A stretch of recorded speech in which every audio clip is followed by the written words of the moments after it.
Welcome back, everyone, to the Red, White, Matt Show with Kenny. Today is episode number 40. Gonna be skipping the intro now, so no more introduction of topics. If you're here, you clicked on the video, you know what you're here for, right? But please like, comment, subscribe, follow, all the great stuff. We really appreciate it. Trying to grow our channel. But let's go ahead and actually kick it off. Chuck Schumer has been playing the marijuana card very well when it comes to him being a leader in cannabis legalization. He has been, doing all the press. You can do, more press than any other politician really out there. And he's utilizing cannabis, benefiting from it. And that's what I encourage all politicians to do. Use legalization. It's extremely popular. We've talked about this countless times on the show. But why is Schumer really being so gung-ho about cannabis legalization? Well, I've talked about this where, so he's coming up for election in 2022. Now, there's been some talk about potentially AOC or Alexandria Ocasio-Cortez running against him in 2022. And that has scared the shit out of Chuck Schumer, okay? So Chuck Schumer has been doing, he's been actually, if you look at his voting record as of late, he's been doing a lot of, left-leaning, actions, right? And for the most part, cannabis legalization is not like a left issue necessarily, but it's an easy thing to do that's really popular. So my question is though, is this all political theater? Is this kabuki theater? Kabuki theater, I love that word. Right? Does Schumer know that Biden is going to veto the bill if it gets to his desk? Or have they not talked at all? Right? I feel like they would be talking a little bit about this and coordinating, but we're going to get into when that bill is going to be released. But is it kabuki theater, or is Chuck Schumer really trying to get this passed? Well, I would say not even potential at this point. I would say marijuana legalization for sure. Somebody once said that nothing is so powerful as an idea that has come into its own time. I think we're kind of that way with marijuana, where it's going to happen whether the government likes it or not. I mean, frankly, you could almost say that it has happened because so many people do it and just don't care anymore. So I forgot, there's a law of power that says, sometimes you just got to go with the flow. And I think it's gotten to the point where they're going to have to score an easy win. They're going to use it as score as any win because they're going to lose anyway. So whether they like it or not, eventually they're going to legalize it simply for the fact that enough people has basically said, we don't care what you want. We're going to do it anyway. So I think that's how they're going to go. And I think Biden's going to sign it. Chuck Schumer's going to put it on. It's going to be easy win. And quite frankly, we're looking at some really depressing times right now. We got, inflation going on, whether the government likes to admit it or not. Just go down to your local Walmart and that'll prove it. We got, was it 10 million, 12 million people out of work. And we're going to hit on something whenever we go through some of your slides we got in the future. You got people, underemployed. This is the time that people are going to be self-medicating anyway. And I don't think the government's going to be too opposed to people self-medicating on the issues. All this bad stuff going on. What's better than half your population, going home and lighting up a joint or two and eating some Cheetos, chill out for a little bit. So I think they're going to go along with it. I think Biden will sign it. Even though he signed the 1994 Crime Act, I think he'll go ahead and sign this as, do a complete 180 on that. That's my take. Yeah. So first of all, I mean, I guess I remember the House passing this bill, but it had been a while, I guess. I think it's been 2 months since it got passed. They've been doing the other stimulus package. So I kind of forgot about it, but then I saw it, I think it was the Hill where it popped up, and it's kind of shocked. So yeah, it's going to be coming up to the Senate soon enough, and I think all Democrats will vote for it. Maybe West Virginia won't. No, I think West Virginia will on this one. But I even think some Republicans might even hop on board in the Senate too. I think they will. It's gotten this far along, really in a short period of time. But I think the culture has brought it there that quickly, right? And then not only that, but there are also are Republican senators who do lean, towards the libertarian side, right? So you got that, and then really, if you think about it, and based on what I've read, is the only opposition would actually be President Biden. Interestingly enough, but his platform when he ran for presidency, he was opposed to marijuana federalization. However, with this being the case and then passing it through the House, and I would say probably through the Senate also, I think Biden's going to be on board. If he opposes it, I think that would look really bad on his part. Like his approval rating would probably go down, especially I think the support for the general public was almost 70% now on marijuana legalization.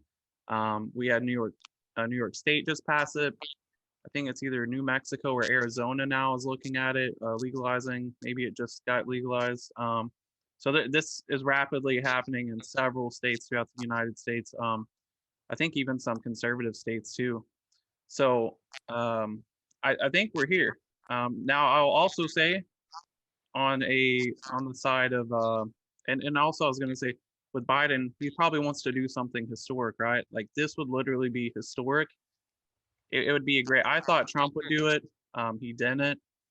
I was surprised. I thought that was a big loss for him because I think they could have done it easily when he was in. And it would have been bipartisan too at that time. I would say like that would have actually united the two parties at that time when they really needed it. But yeah, I mean, we're here.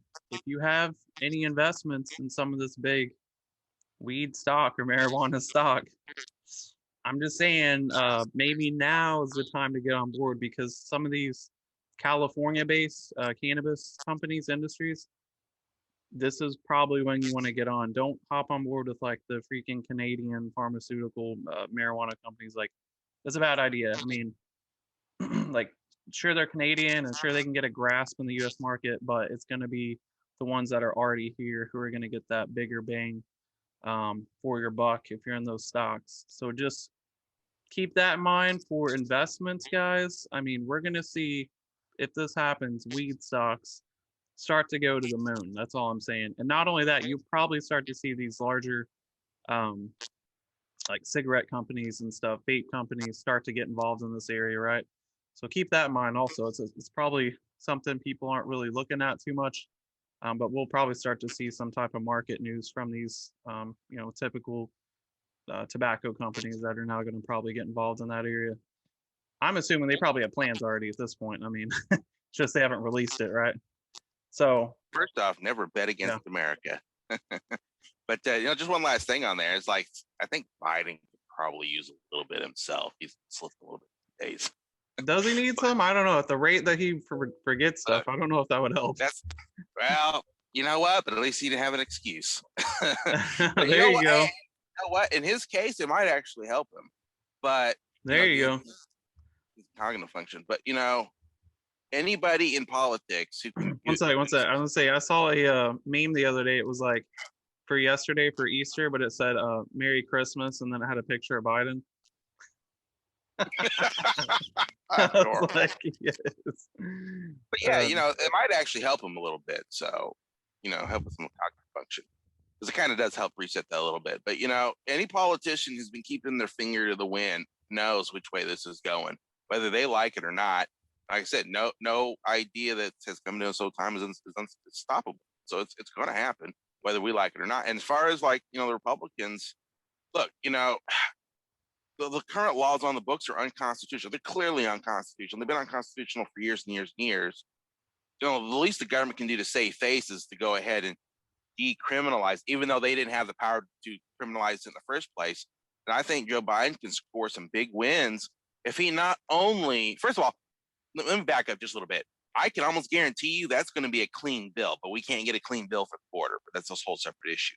They'll probably present a clean bill, and I think Joe Biden will go a step further and say reduce sentences for people who had, criminal charges on for like having an ounce of weed on them, right? I think that would be a huge win if he wants to say, I'll sign it, but you're going to have to give some reduced sentences, or maybe even Kamala Harris come out and say, we'll do some reduced sentences for this past prior offenses. And I think that would score a huge win for the administration. So yeah, and I think I've actually seen that with man, who was that? I saw, I think it was a governor. Yeah, it was a governor in one of the states, where they were doing the same thing. They were, I think, commuting some of the sentences, And for nonviolent charges, they like should that. be, because like I said, the government Yeah, didn't have the right to, whether you like drugs or not, even if they made it legal, I wouldn't take it. But the government didn't have the right to throw those people in jail for that in the first place because it's an illegal law. So I yeah, think they will. yeah. So the first guy, that was Let's Talk Cannabis LMC, and then this one is actually a Terry Swoops videos. And then the last one we're going to show, which is very lengthy, that one was Van Trading. So you can find all those guys on YouTube, by the way. So just plugging their content. Lots of thanks to these gentlemen, kind of helping me save time. Thank you for tuning in to Terry Swoop Videos. I have breaking news about the Capitol attack. The man who committed the attack, name is Noah Green. He's 25 years old. He's a member of the Nation of Islam, and he drove his car into a barricade at the Capitol. He killed a police officer and he injured several other people. Now, over the last 2 months, the Capitol has been barricaded. There's fences all around the White House to stop anyone from getting in. There's fences all around the congressional buildings to stop anybody from getting in. And the reason why they did this is because the riots that happened on January 6th. Now, this man is a member of the Nation of Islam. He is not a Trump supporter. He is not a right-winger. The officer that was killed, his name was William Billy Evans. He was 34 years old, and it's sad to see such a young man lose his life at such a young age over nothing like this, because this attack seems to have no real motive. There's no real motive in this attack. Why did this man ram his car into a barricade? Now, the police shot him. They shot him to try to stop him from running over people. And he also had a knife on him. So you have some pro-blacks that are saying he shouldn't have been killed, but this man's own actions caused his own death. I have no sympathy for him whatsoever. We need to come together as a people and stop all this hatred. We'll get into his background here in a minute, but I was just going to present my reaction to the event first occurring and kind of what my thoughts were on it when I first saw it. So number one, I guess when it first got picked up by the news, it was like pretty much over by the time the news picked it up. Like the event had unfolded and it was like done, right? It wasn't like January 6th where it was like a couple hours of like the news media covering it, right? Where things were, at that time, it was just like a protest, right? Like getting out of hand. And then of course it got really out of hand. Pretty much it was, a riot at that point. A lot of people say insurrection. I don't really like that term. Because it's, I don't know, a lot of baiting on it, and these individuals weren't exactly like armed with dangerous weapons per se, like guns or something like that, right? But anyway, so when I first saw this topic, a few things I noted just like on the images and video that we saw was like the car. First of all, I noticed like the rims on it, right? I was like, that's a pretty nice set of rims on a vehicle. So I was like, first of all, this person, I was thinking at least was middle-aged, right? Middle-aged, maybe younger. The vehicle was kind of newer, so it seemed like maybe they had some money, or their family did, like a little bit of money, like middle income or something like that, middle class. So I was like, well, this is interesting, And I was looking at it, and I'm like, and he crashed into a barricade, and the first reports were like he came at them with a knife. So I was like, a few things there. I'm like, this, at that point, I thought, I don't think this is right wing, because generally if it's a far right extremist, like they're coming prepared and like have planned things and stuff like that. But from what I was seeing, I was like, this looked like a, I don't know, possibly out of nowhere attack, like random or something. Like maybe they drive or lives in the area or something. And then like they just decided like, I'm just, like I'm done. And not only that, the fact that they had a knife and then were trying to like charge at police told me that they possibly wanted to be shot and killed by police, right?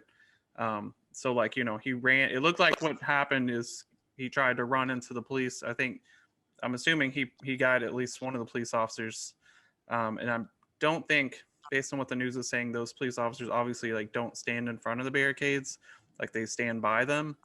So I'm guessing they were trying to just like literally get out of the way or something, from the car, and then like he still ended up hitting them or whatever.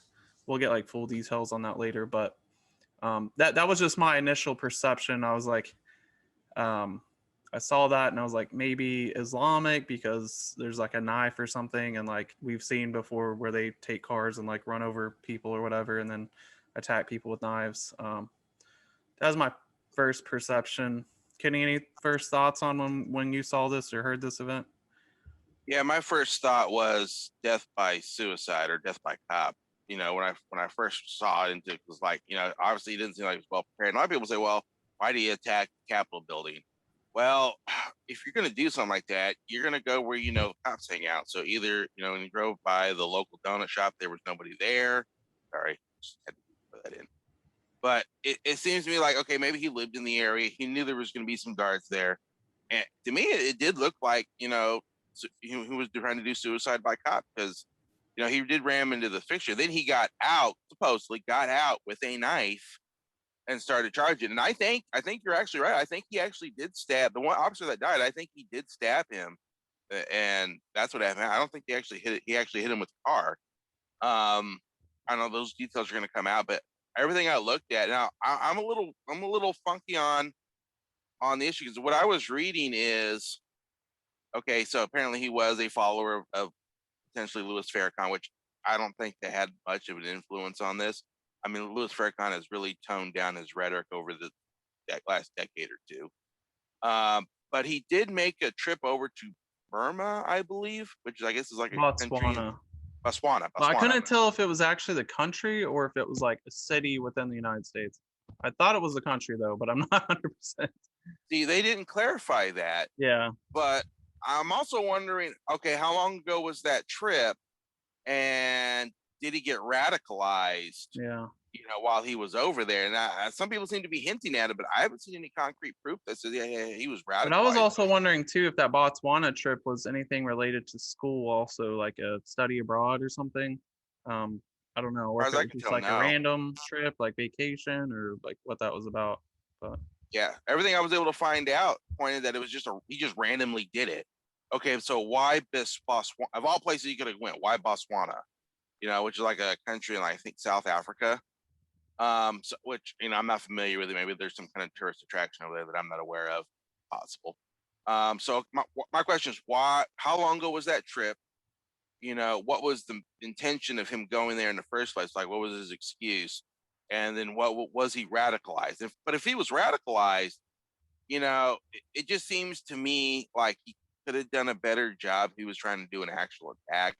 I mean, it almost seems kind of like a failure at that point. I don't know what was going through him, but to me, I am also a little disturbed that the first thing we hear is that he had a mental disorder, right? So we look at the same kind of issue we have with the Colorado shooter, where we have a non-white Muslim, I think it was Colorado shooter, non-white Muslim, and they automatically have a mental disorder.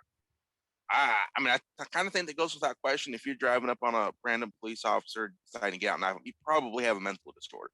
But I'm a little disturbed that we have a very similar picture here, and I'm not entirely sure if it's a coincidence, because there's only two right now. Is it a coincidence?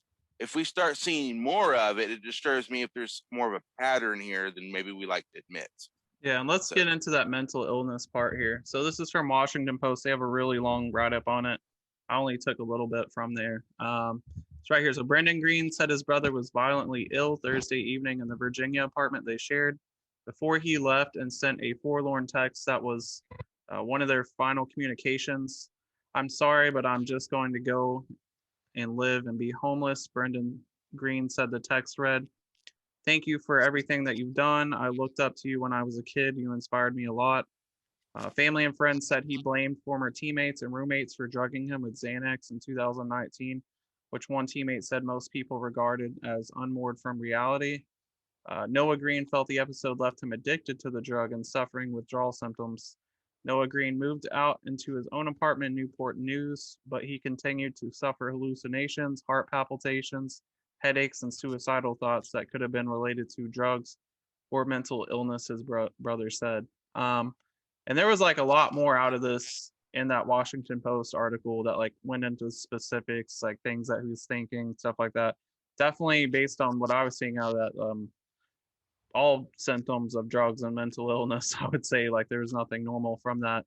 But the thing is like, and this is something like with mental illness, so it's like, if these things are going on, and then if you also have like Nation of Islam involved, right? If he's like introduced to that and these things are going on, like that can create a very bad situation. And this goes for anything, like say this is occurring for someone that's like far right or something, right? Or even like far left or something, I don't know, Antifa or something, like that can be very bad, right? So you have like mental illness, which usually is tied to drugs. Like these drugs cause hallucinations, just depending on the drug, of course, but psychosis, whatever it is.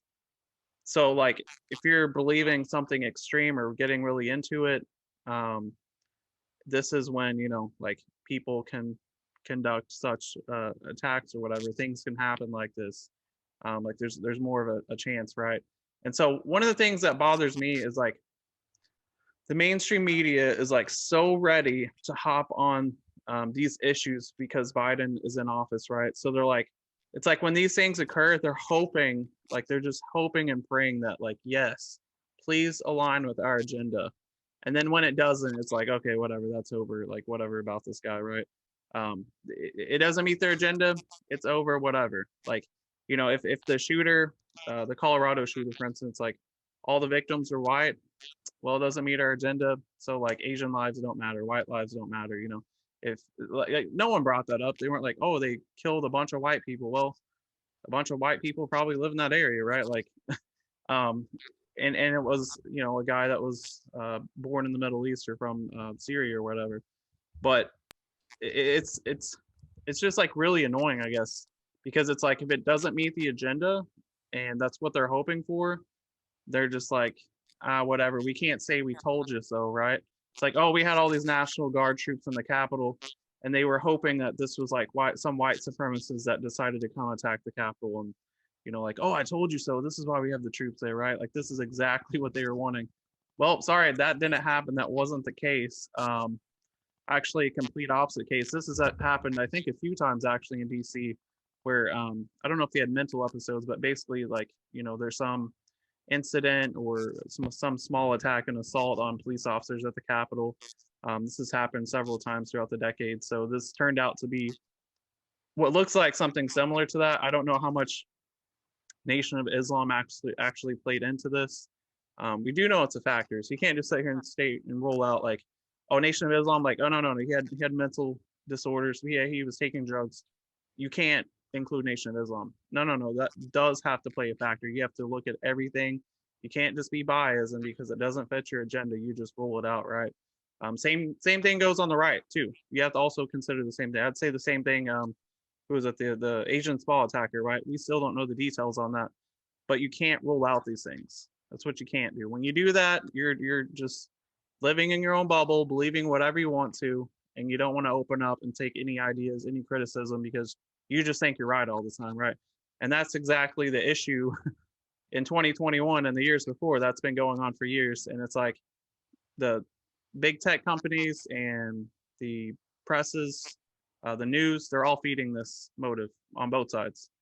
So it's like, and that's why we hope to be here to try to bridge that gap and like be somewhat independent. Like, yes, we are biased, obviously, but like we're trying to also give you all the facts. Everything else he was doing kind of points to the fact that he planned on doing something like this for quite some time. Does that make sense? Yeah, there were some similar statements. Like there were statements that were related to Islam in there. And if you really look into Malcolm X, like I've watched quite a bit actually on Malcolm X. Obviously he changed towards the end, but like in the beginning, like Malcolm X was very extreme, and he pretty much ignited like the Black Panthers and things like that, like inspired them or whatever, helped push that same agenda. And it's like basically black supremacy, right? With Islam combined for Nation of Islam. So You see, that's what I'm saying. Okay, so let's say he gets religious and he meets a group of people in whatever town he's in, and they arrange for him to go to Botswana for some particular reason. And then maybe he gets rejected because he's just too crazy, right? Or they influence him to do something that they wouldn't do themselves. They just need a convenient idiot to do it for them. That makes sense. So that's why I'm asking. It's like, okay, how long ago was this trip? Where was he going over there? Who did he meet?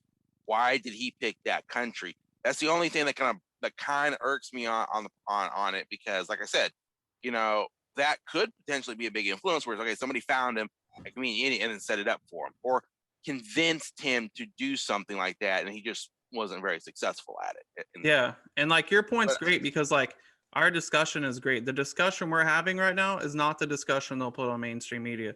They won't even put up any type of religious extremism like as a potential factor at all. They'll only focus on the mental illness side, and they'll say, oh, maybe there was a Botswana trip, and he Nation of Islam, he believed in it, but then they won't go any further than that. You know what I mean? And that's the issue right there. It's like, no. Look at all the factors. This is like if you were like an investigator and for some reason you just decided not to explore that area, right? Like that's really bad due diligence. Like you would be a bad investigator. It's bad journalism is what it is. Like literally, I'm not a journalist, but like that's the essence of journalism, is looking into everything, not just some parts you're going to cover more than the others. And that's exactly actually what that Washington Post article did. I mean, WAPO is like great at that. I think that's like one of their things.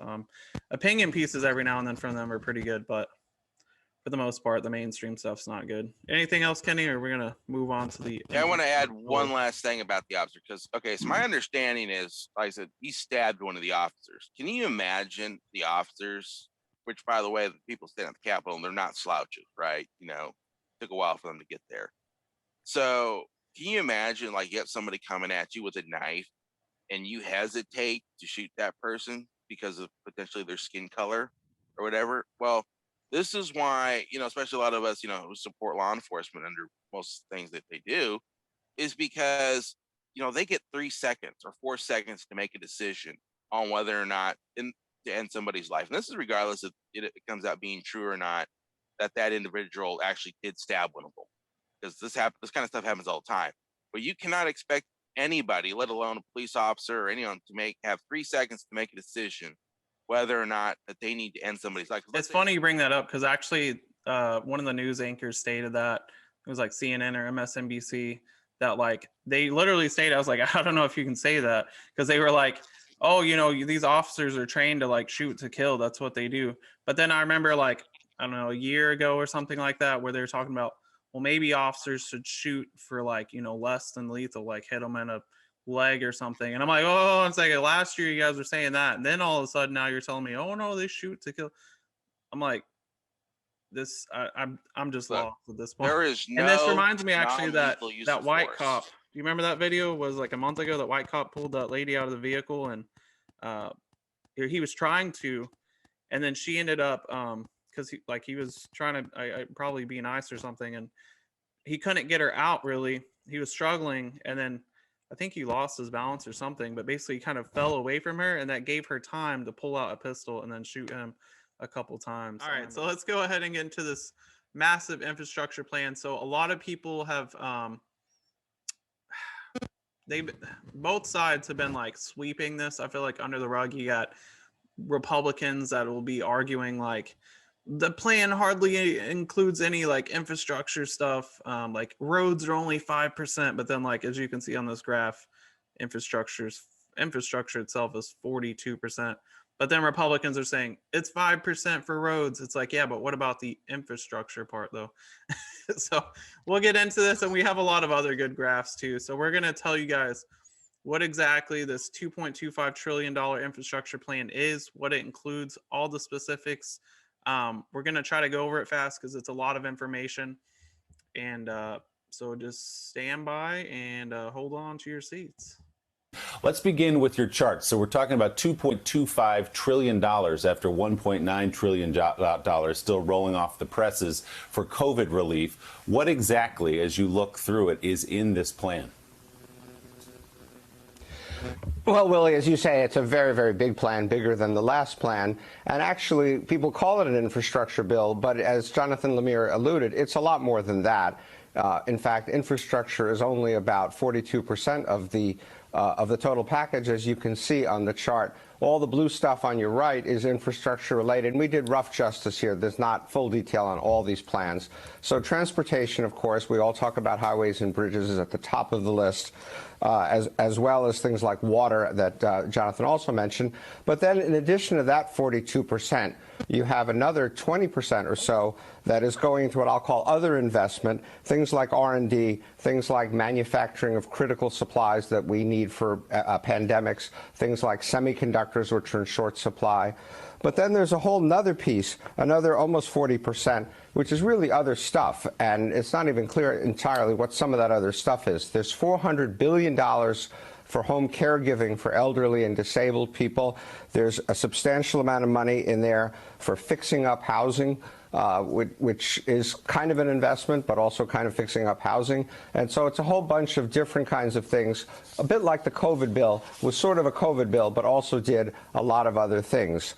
But if you think about the president's points, he's right. We do need to do something. And the next chart will show you quite why we need to do something, which is a look at what's been happening to the federal budget. The line that's going up, the orangish line that's going up, are the costs of all of our Social Security and Medicare and other what we call mandatory or entitlements programs. Those rising costs have pushed down what we spend on pretty much everything else. The red line is pretty much everything else. It's all of our discretionary spending, everything from military to HUD to transportation to education and so forth. And even within that category, the lighter colored line is what we spend on what, again, we would call investment, infrastructure, and some of the other things I was talking about. And that's been pushed down even further because of the pressing immediate needs that we've had to spend money. And so the result of which is anything related to investment has been declining substantially as a share of our federal budget for decades and decades, which is why we're in this position of having to do something to fix it up.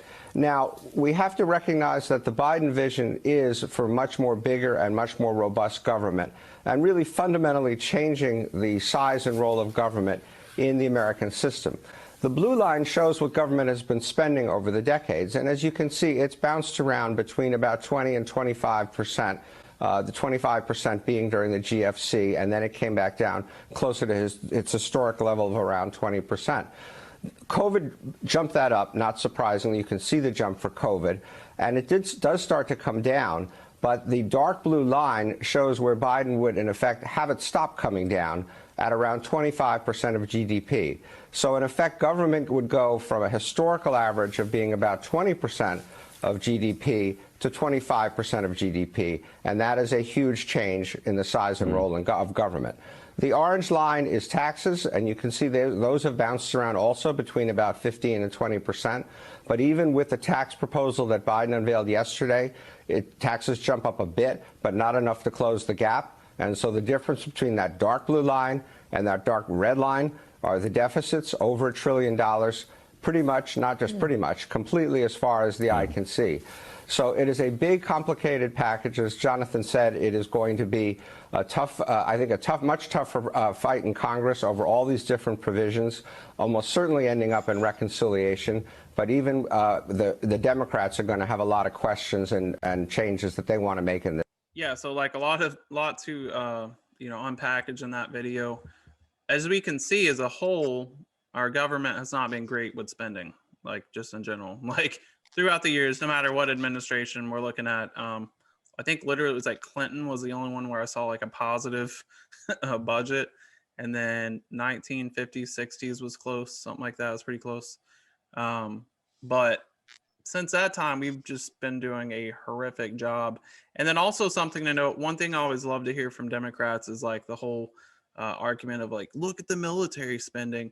And it's like, as you saw the military spending compared to like Medicare, Medicaid, Social Security, all those like entitlement programs, if you want to call it that, those, were far higher in terms of how much we spend on that than like the military. Far higher. I know a lot of people, obviously, like the wars, like That's a big issue. I agree there.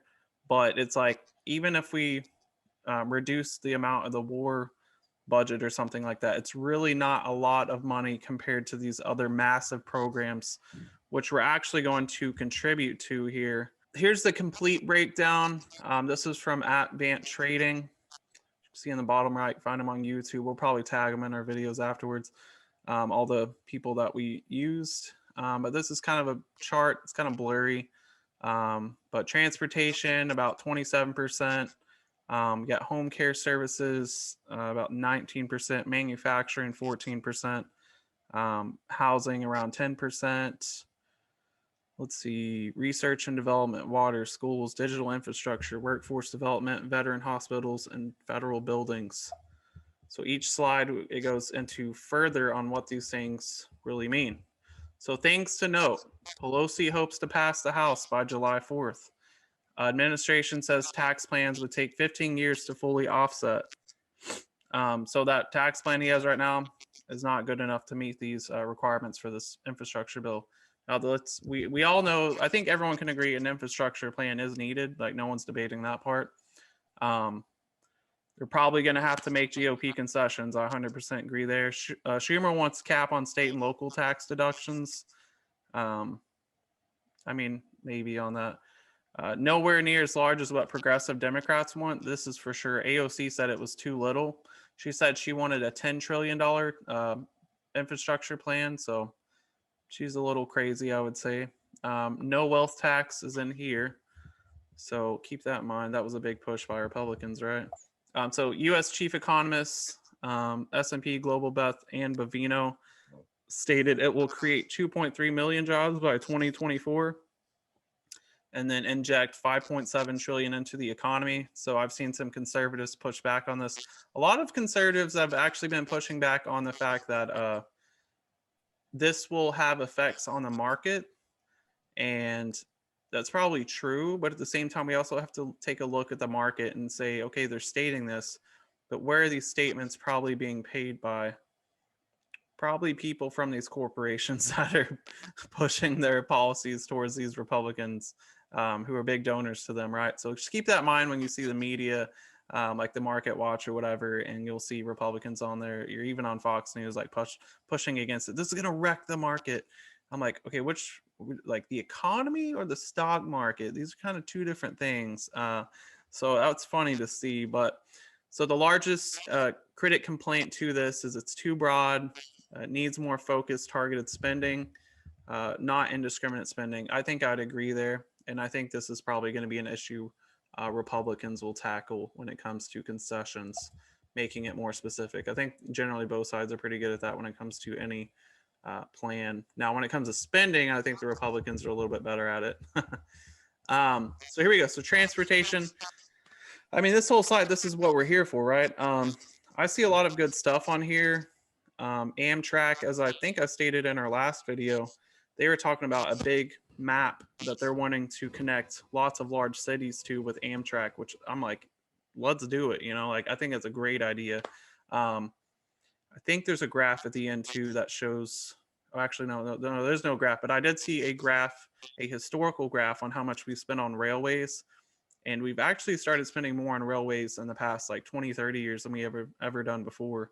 So very interesting to see. But yeah, Amtrak on there. So we got 115 million for highways, roads, main streets. I mean, the interstate. Kenny, you drive on the interstate. How are the interstates?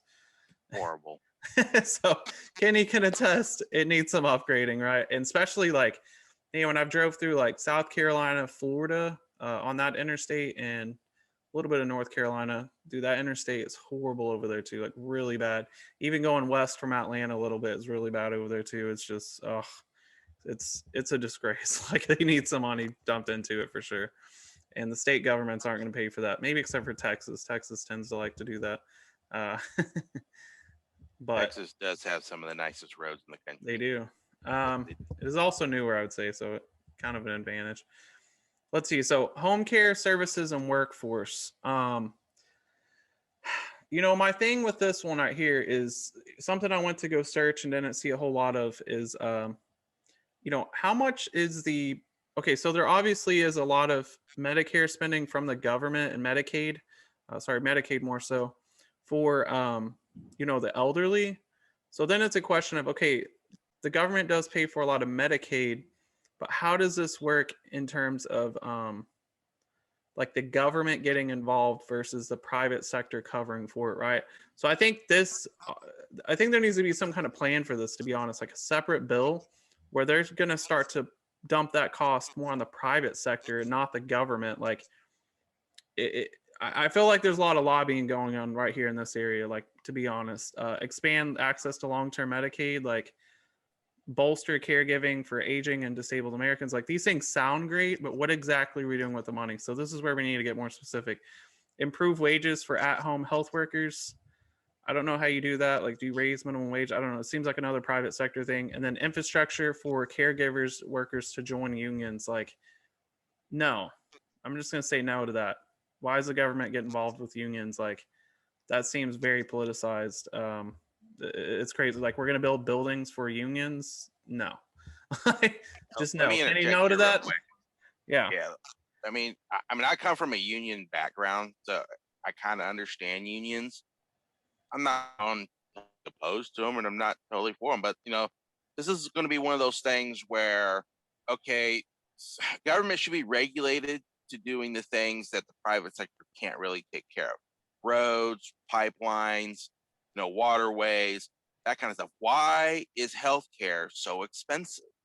Well, for right now, you have the government writing a check to all these medical places on your behalf. So you're paying for it, but you don't get the benefit of two things. One, you don't know what it really costs, and therefore it doesn't go to the front of your mind. Like, if you knew you were going to go get a mammogram or whatever, I'm not saying those are bad.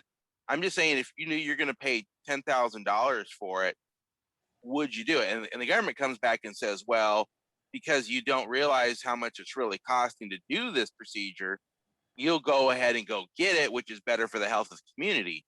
But what they're doing is they're saddling all this debt onto your back without your knowledge. And then, so you're still paying for it. They're just covering it up front so you go get it for betterment of society. But, when the government when they don't have to be responsible for how much they spend on this kind of stuff, this is when the costs go up. People are not demanding cheaper services unless they are paying out of pocket, in which case a lot of these guys are going out of country anyway. Because, I think we covered this the other day, where you can go down to Mexico, get a procedure done cheaper, and you can get, first or second visit at a hospital in, say, Washington State. So, and keep in mind, the private sector is gouging the government here for these prices, by the way. Like, they're taking advantage because they know the money bucket is endless. They know that. Yeah, so they negotiate, how much they're going to, it's okay. So the government and the private care sector are negotiating on how bad they're going to stick it up our backside, because like I said, the government doesn't have to be accountable for that money. They just know they got to pay it. So not only that, but the private sector knows the Democrats are willing to give up money like that too. So they're going to take advantage of that. And both sides, right. It's almost a nonpartisan issue on this where, okay, they don't have to be responsible for our money. So all the government knows is that there isn't enough of it for their pet project. So that's the only reason they even bother to negotiate. Yeah. But we have a larger issue here where, okay, right now, between all of the quote social welfare programs, there's like 100 to 140 million people receiving some form of government assistance, right? Whether that be housing assistance, food assistance, medical assistance.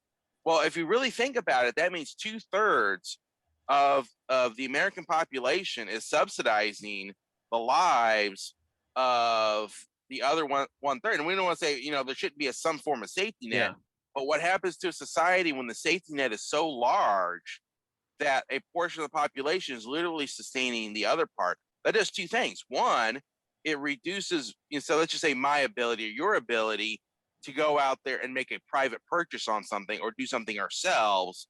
And it increases the cost of those goods and services, because guess what? If all those services are needed, I know this is a whole nother argument. Mm-hmm. Okay, what's it doing to the cost of goods and services when the government just opens up the piggy bank to pay for them versus, okay, if that 1/3 of that population couldn't afford it and they got to have it, what does that do for price versus demand? Well, yeah. I would think it'd make, even though the demand would still be up, since nobody can pay for it, it would actually bring it down. And as a side, we have to weigh those, pros and differences, whether or not it's a good thing. But right now, it's not. I mean, when you got 1/3 of the country literally living off the backs of the other 2/3 for whatever reason, it's causing this huge mismatch of where funds are going or should be going. And I said the government just writes a blank check for it. Seems like. Yeah, and that's actually the issue with a lot of these things. So yeah, so we got manufacturing. So you'll see like the big red X up there. That's me saying no. So we had 300 billion for manufacturing.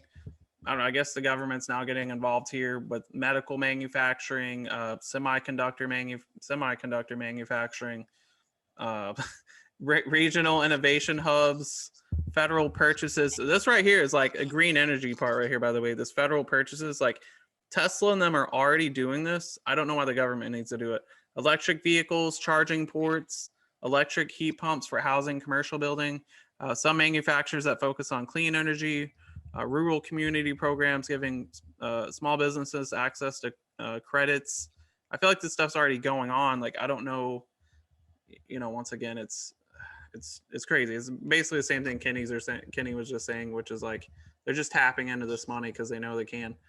213 billion to housing, building, renovating, retrofitting, 2 million plus homes and housing units, rehab 500,000 homes for low middle income home buyers, eliminate exclusionary zoning laws, upgrade homes through block grant programs, extend and expand home commercial efficiency tax credits. A lot of this stuff right here looks like local state government things.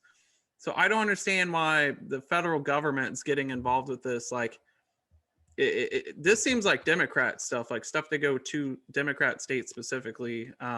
Probably some of the conservative states might need help with some like upgrading the homes or whatever for like project housing or Section 8, whatever. I could see that, but this like eliminate exclusionary zoning laws, like that's like a local thing. This is like definitely a Democrat agenda on that one. 180 billion. Weird.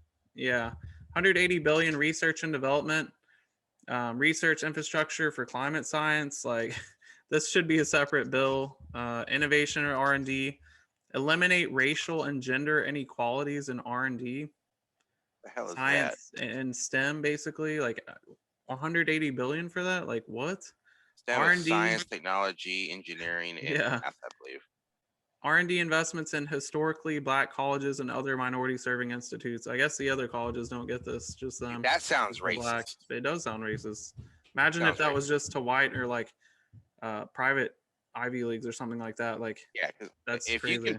if you can say it without having any background of what the color is, and it sounds racist, it's probably racist. Right. 111 billion for water, rebuild country's water infrastructure, replace all the nation's lead pipes and service lines, reduce lead exposure. Now, if there's like state governments really needing this, I think this one's maybe an okay one. Support clean water infrastructure in rural America. Like this is actually an infrastructure thing, right? So if the state governments need private this, can't handle. right, and if the state governments really need this funding, then maybe so. But if they don't really need it and they're just doing a poor job with budgets, like that's on them, right? For schools, this is the same thing. Looks like another state thing. 100 billion for schools. Build new public schools, upgrade existing buildings with better ventilation. This all looks like local and state things. Like 12 billion infrastructure needs of community colleges, help upgrade childcare facilities, tax credit for employers to build childcare facilities at place of work. I think the tax credit one, that's not a bad one. I think that's an okay one, but like it's a weird thing to include an infrastructure bill. Childcare facilities, that's a private thing again. 100 billion. This one I hear blows my mind. I'm like, what? Digital infrastructure? Like, so the private sector is not going to do this? Give Americans access to affordable high-speed broadband. Build broadband infrastructure to reach 100% cover across the nation. No. Thanks, tech. Okay, thanks, tech companies, for pushing this bill. Let me try to finish this out. 100 billion workforce development, 40 billion training dislocated workers. This one is not a bad one, to be honest, with the situation that's went on with China. It's not a bad one. I just don't know if this is really should be put part of the infrastructure bill. Okay, so this one hits me at home because I absolutely hate the VA. 18 billion veteran hospitals and federal buildings. This is funny right here. So 10 billion is going to go to modernize federal buildings, whatever that means. And then modernize VA hospitals, you only get 8 billion to them. Look, VA hospitals and all these, tear down all the bad ones. If anything, just give it to the private sector because they're trash. All right, so that's what I have. Kenny, anything to add? You got like a minute. We'll do the quiz here. let me try to sum it up real quick. Okay, so I don't think there's any question that, especially like in Flint, Michigan, where they do need new water pipes. I would also say a lot of the housing over there needs some major upgrades. A lot of those things is what I would consider, now I want to say strategic, but critical infrastructure for national security. Chip manufacturing, good roads you can run tanks on or whatever you need. All that stuff definitely needs to be done. I think we're going to quarrel on what is and isn't necessary, but I don't know. We're going to have to wait for them to flesh it out. But I think there's definitely needs some upgrades here in America. And like I said, a lot of this stuff, like redoing efficiency of housing. Well, that reduces energy requirements on the grid. So maybe the government can kind of step in on that. But I think we'll try to wait and flush out, see what's going to come out of it. But I think we do need to do something on a lot of those issues. All right, for the quiz, Kenny. So for you, when was the last time we really invested in infrastructure? Around what year, and who was the president at that time? Oh, I want to say 1932, and that would have to have been FDR. But shortly after World War II. You're actually wrong. So they actually included only a 70-year timeline in the one I looked at, because I guess the wars kind of skew the graphs. So the Federal Aid Highway Act of 1956, which was when Dwight D. Eisenhower was president. Denison, woohoo. But over 5% of GDP was actually spent on that at that time. So quite a bit. They went over, Dwight D. Eisenhower went over to Germany, saw their interstate highways. Yeah. And was like, this is cool. Why don't we have this in America? Because you remember back then, Route 66 was like the largest road. They went all the way from Chicago to Los Angeles, I believe. But he came back from the war and was like, we need some serious upgrades here, guys. All right, what do you got? Okay, so something that came up yesterday was like one of our patrons was like, well, how do you explain 500,000 deaths or whatever for virus, right? And I got to thinking about that for a second afterwards, and I was like, well, I heard a number a long time ago about how many people die from quote medical malpractice every year. So what's the question? Well, like about how many people do you think pass away every year from medical, what we call malpractice? Bad diagnostics, given the wrong medication, being dropped from a gurney, which is the bed they roll around. Didn't put their IV in properly, that kind of stuff. Let's say 100,000. You would actually be fairly close. There is major debate on how many people actually pass away because a lot of the stuff doesn't get recorded as medical malpractice for obvious reasons. It would look really bad on the hospital system. They would have to pay for that. I've seen estimates as low as 30 or 40,000. The average, and I got this information directly from the National Institute of Health, around 251,000 people pass away just from medical malpractice. So when we think about 500,000 people passing away, from this virus, we have to understand like how many people are actually dying every year from even benign things. It's like, so it sounds like a lot, but if you put in context how many people are passing away, because we know these numbers for the COVID are kind of hyped up in some ways they're not. And I would actually argue the deaths are probably higher just from what I've seen. If you think about it, which is kind of funny, this information seems to have been scrubbed, but I did this research a couple of years ago, and they were estimating like 2.2 million people were passing away. So all of a sudden we went from like 2 million. Now that information's been scrubbed, maybe it's found it was wrong and everybody scrubbed it.